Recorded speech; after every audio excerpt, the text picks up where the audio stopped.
Hello, David. Thank you for joining me today.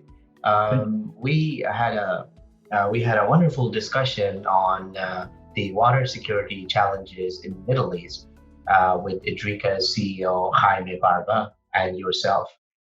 What was your experience like, and do you want to rehash some of the salient points that you highlighted? Because I think those are very useful. Sure. I think my main points would have been that water is very closely connected to crisis, and it's often a key trigger of crises. That this is a complex emergency that we are dealing with. So, an environment where there's a health problem, but also economic and political issues that give rise to conflict, and each of those problems makes it hard to respond to the others. And then I think the other two main points would be the critical importance of water as a source of data to help you understand where crises are coming and help you manage them in a way that minimizes loss of life or humanitarian difficulties. And I think that's an area where Idrica, in particular, with technology and smart systems, has a huge amount to offer everybody, not just Middle East, but all the places that this is going to affect. And then my final sort of warning point would be that it's not a slim possibility that we could actually see quite serious state-on-state conflict as a result of what we're dealing with now with the coronavirus crisis, and that will inevitably lead to armed actors trying to manipulate water as a way of controlling and attacking populations, and it's something that we need to be very aware of as a potential possibility. That's very interesting. David, I was curious. You're an established author. You're a TED speaker. You've written a number of books on geostrategic matters. You're an Australian who resides in the United States. When I think of Australia, I think of a very dry place, kind of exactly like Qatar, where I'm based in. Does Australia have water security challenges? And if they do, can companies like Idrica do something about it? Yeah, I think so.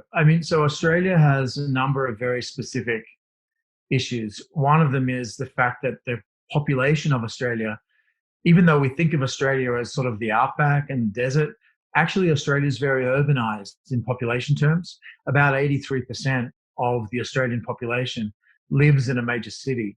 And most of those cities are clustered on the south and eastern part of the continent. So actually huge parts of the continent of Australia are just currently uninhabitable because of water shortage.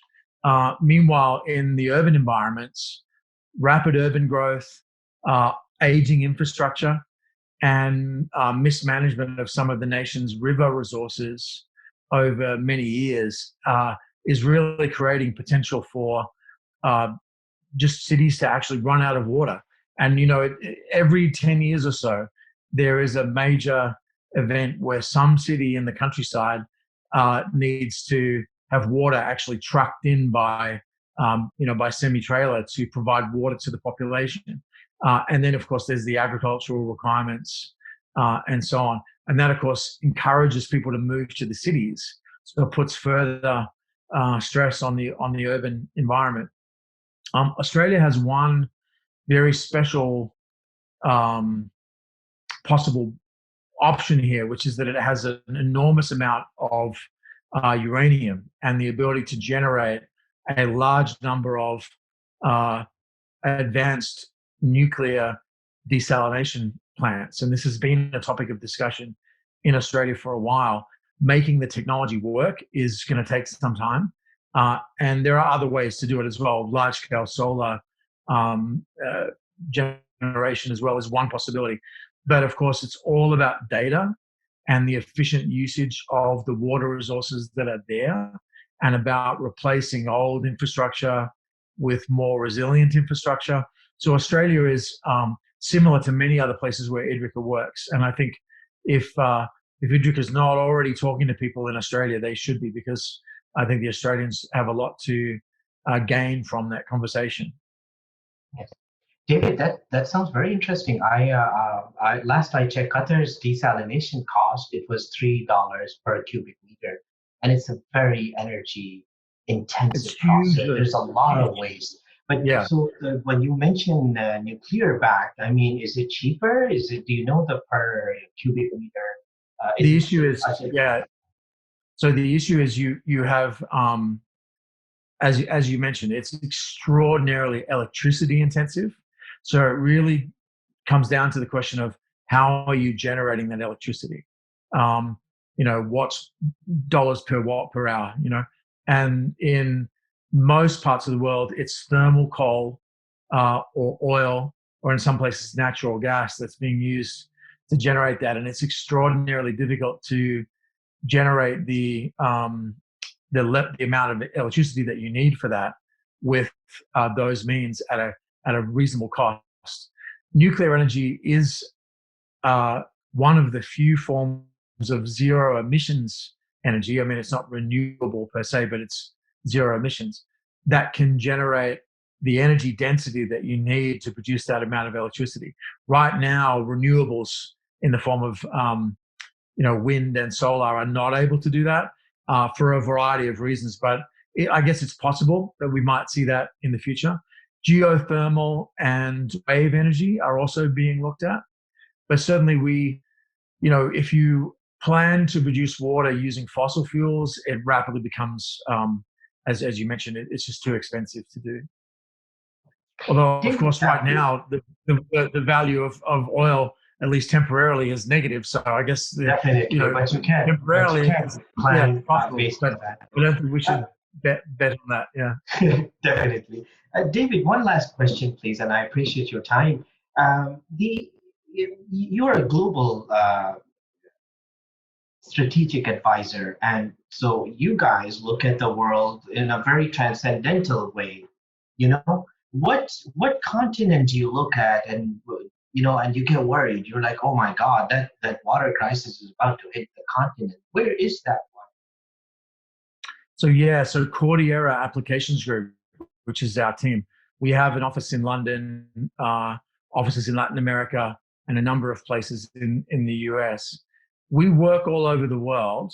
I think when I look at the places that are in the next generation are going to have the most severe challenges, it is mostly in Africa. Um, East Africa, where we work a lot, there is already significant water shortage and infrastructure issues. With the COVID situation and desertification, which Jaime mentioned in our discussion, and just general population growth, I think we're going to see African cities running out of water in the next generation, and African populations are already on the move because of that. And of course, in many places in Africa, you've got contested governance or existing conflict, which makes it harder and harder to resolve those kinds of problems. So for sure, Africa, and I would include the Maghreb and Mediterranean, North Africa, and in fact the Mediterranean basin generally, as places where we think this is uh, unfortunately an area where we're going to see significant conflict in the future. But the countervailing point to that is, I don't know, I know you've worked in Africa, but the level of talent and entrepreneurship and the human capital that's there in many of these African countries, you just have to be there to see it, to realize how much of an opportunity there is to unleash that human capital to deal with this challenge. So I'm not at all discouraged by the challenge. I think it's huge, but I think there's real opportunity to address it. Indeed, because if you think about it, it's the youngest continent now in Yeah, the world. Average age is 19, as low as 19 in some countries. Compare that to, for example, Italy is 48.